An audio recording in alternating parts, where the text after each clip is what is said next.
Good morning, everybody. MG here. MGCovers bringing you a brand new sports handicapping video. Title of this video is Maximizing Your Wagers for Daily Profit in Sports Betting. Going to dive into that video. This is a super high advanced level video. So if you're the casual bettor or just betting for entertainment, video probably doesn't apply to you. But if you're serious about turning a profit daily in sports betting, you'll want to stick around for this video. As always, if this is your first time watching, greatly appreciate you subscribing to the channel. Had a lot of subscribers here recently. Love interacting. If you got a question about sports betting, you can drop it in the comments anytime during this video or any one of my videos, and I'll answer that probably within about 24 hours, sometime sooner. If this video brings you a lot of value, appreciate the like. If you want to follow me on social media, I'm MGCovers, covers spelled with a Z. That's on Instagram and Twitter, and we also have the morning coffee here. So let's dive into this video. To provide a little bit of background about to give you some context before we start the actual core of this video, what most people do wrong in sports betting is they're so focused on winning, and I know you say winning's important. Yeah, but they're actually doing it wrong, because this is a business, and the whole premise of a business is to turn a profit. So they focus on the profit side, but they never focus on the loss side. So if you're running a business, most successful businesses have what they call a P&L statement. They have profit and loss. They're constantly trying to increase their profit and constantly trying to lower their loss or cost if it's say a retail business or a restaurant. All right, so one of the common mistakes people make in sports betting is, let's say they have 3 plays for the day. They'll log on to their sports book. They'll place all 3 plays at the same time, wagering the same amount. That is incorrect, in my opinion. The second mistake is, let's say they've had 2 plays on the day. They won both of those plays. So hypothetically, let's say they're up 2 units. They have 2 plays left, and they turn around and wager 2 full units on those plays, thus risking the same amount of profit that they've earned for the day. That is incorrect, in my opinion. So what we're going to do, and what I love to do with all my videos, we're going to give you a real live example. We're going to look at all of my wagers on Saturday, this past Saturday, which was September 18th. Walk you through everything, how I structure my wagers, and I think you will get a lot of value out of this video. Again, very complex, but I'm going to break it down and show you a lot of illustrations. So let's dive into it. So on Saturday, 9:20, our first play that we sent out to clients. This is I'm going to show you screenshots from Telegram, which is how I send out my plays to all my clients. All right, so the first play we had was Virginia Tech plus 113. We played it on the money line, and you can see there the amount that we risked was 1/10 unit. So for me, $1,000 is 1 full unit, so we're only wagering $100 on this play. For a $100 player, I was recommending they only risk $10 on that play, and here's why. Okay, so college football, we only had 2 weeks of data for my stat model, so there is a margin of error with that stat model, as opposed to a sport like soccer where I have enough data to go ahead and wager my normal size units. So with only 2 weeks of data, we want to be extremely cautious, and that is the reason why I only wagered 1/10 unit on this particular play for Virginia Tech. So you notice the timestamp there, 9:20, we got that play off. Next play, this was at 10:47.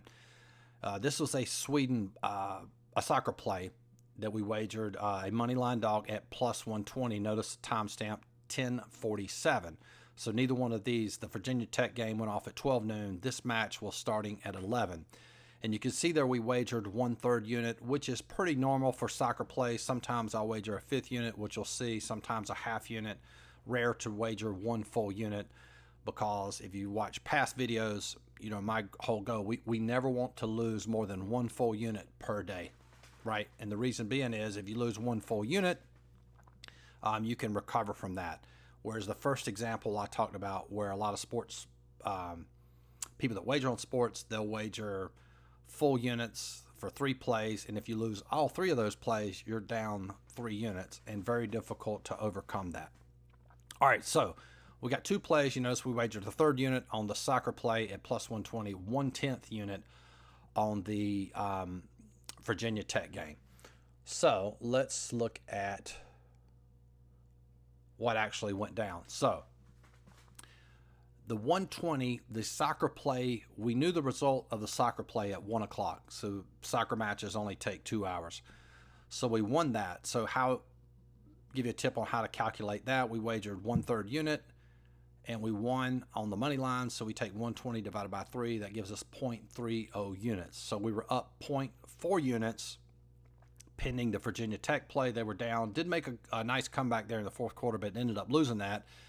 So to calculate our profit at this point, you take what we earned minus the Virginia Tech game at 0.1 units. And at about 3 o'clock, we were sitting at 0.30 units, or we had earned $300 for me. $100 players had made $30. So you can see there, that's one reason why we changed our wagering structure. Notice we went 1-1, won 1 and lost 1, 50% win ratio, but yet we're up 0.30 units. Again, we had more confidence in our soccer play because we had more data, and we lowered our risk on the college football play, which was a loss. All right, so now let's take a look at our next move. Now, this match went off at 3:30. You can see the timestamp there at 3:11. I had a college football play.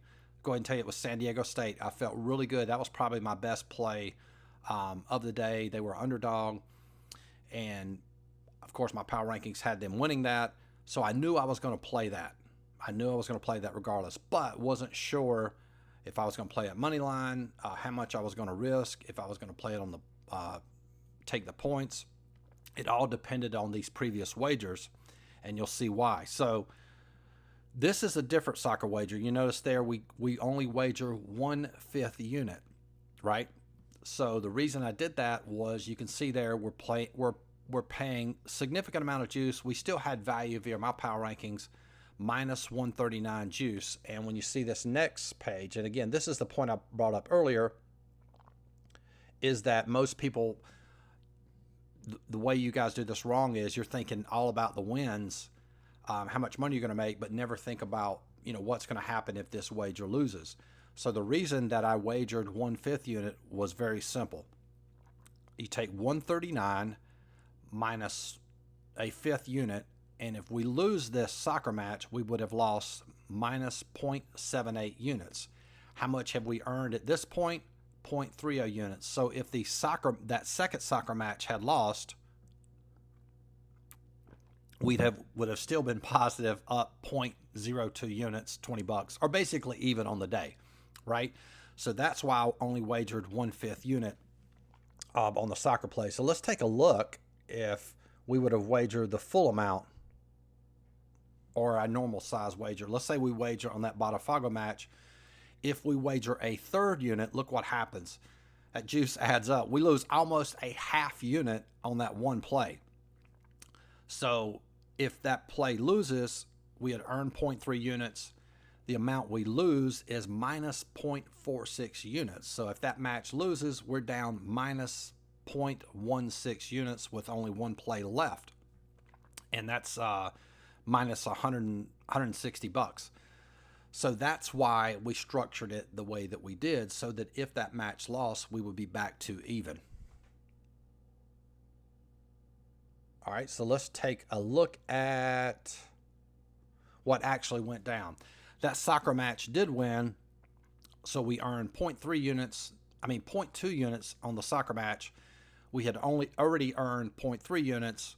So at this point, which was about, I think, 6 o'clock, maybe a little bit later, we had earned 1/2 unit. And for me, that was $500. So a really solid day. And this is where, again, a lot of people make a mistake. So we had earned 1/2 unit. That's a really good day's work, right? So what we want to do at this point, we have one play left. We are certainly not going to risk $500 on our final play, right? Because we're putting at risk all the profit that we've earned. So I'm going to show you how I actually structured this wager. So what I did was I played San Diego State, again, same amount I played Virginia Tech for, 1/10 unit. So we're only risking $100, but we played it on the money line. So in this specific wager, we have very low risk, we have high yield, right? Because if San Diego State wins, we're going to be up 0.28 units, almost 1/3 unit, but only risking 1/10 unit. And I do this a lot of times. It's a really good strategy to use for money line plays If you feel really good about a team, you can lower that risk way down. So if it loses, you hardly ever feel that, and it will feel like normal unit fluctuation or unit variance that you have daily in sports betting, but you have huge upside, right? So we wagered 1/10 unit there. So before that game starts, San Diego State game starts, let's look at all the scenarios. So again, we've earned $500 profit. Let's say the San Diego State match loses. Or I keep saying, I'm in this soccer mode, y'all. The San Diego State game loses, we lose $100, right? Because again, we don't lose the 280, right? We're only risking, we're playing on the money line, so you pay no juice, which is another important lesson to learn on playing money line dogs. So then our profit, even if San Diego State loses, we're going to be up $400. Scenario number 2, if San Diego State wins, we're going to have a really, really, really huge day. 500 plus 280, we're going to earn $780 on that day. And in fact, that's exactly what happened. San Diego State won, so we end up profiting $780 for the day. So you could see from the beginning of the day to the end of the day how we structured all that. Now, let's take another scenario. What happens if Botafogo had lost that match, that soccer match, meaning that we were back to even? I'll show you what I would have done at this point. So now, and again, just using some basic handicapping knowledge, we were getting plus 8 points. So rather than play, if we're at even, what I would have done is I would have played San Diego State on the spread line, but I would have increased the risk amount all the way up to 1/3 as opposed to 1/10 unit. Reason being, San Diego State was at home. They were favored via my power rankings. Their opponent would have to beat them by 2 scores. Very difficult to do. Home teams win 70% of the time in college football. So had we been back to 0, this is exactly what I would have done. Wagered 1/3 unit, and this play would have won, and we would have won 1/3 unit even with that soccer match losing. So you can see here how we're structuring our wager. So going back to that opening example I used, where if you have 3 wagers, you wager the same amount on every single play at the same time. I wouldn't do that. Let's give you a common scenario. So let's say if you have 2 plays on a Sunday for NFL football, your first play, it's your best play, that play wins. Let's just use $100. Most people, that's the common unit size for most sports bettors. You win $100, right?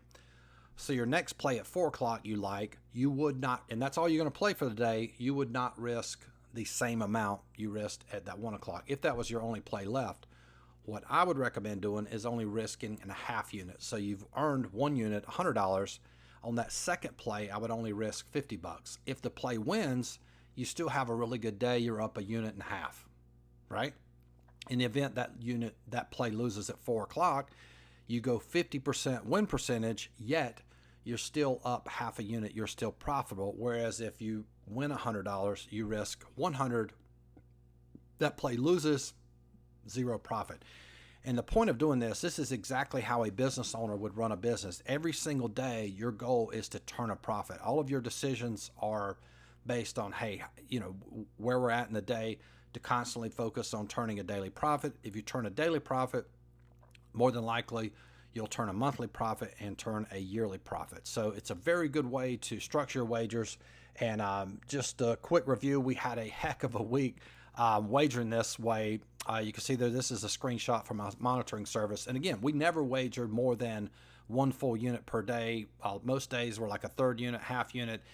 Ended up profiting $2,400 last week. And yes, that is a very solid week. That is not normal. So I think that was our best week of the entire year there. So it's definitely a way to structure wagers that work. I recommend doing this. If you're a coaching client, I get in a little bit more detail with you as a client. And if you want to become a client, you can have access to all of my coaching videos, all of my power rankings for all sports, same power rankings that had San Diego State winning that. I covered that in a previous video. You get access for $49 a month.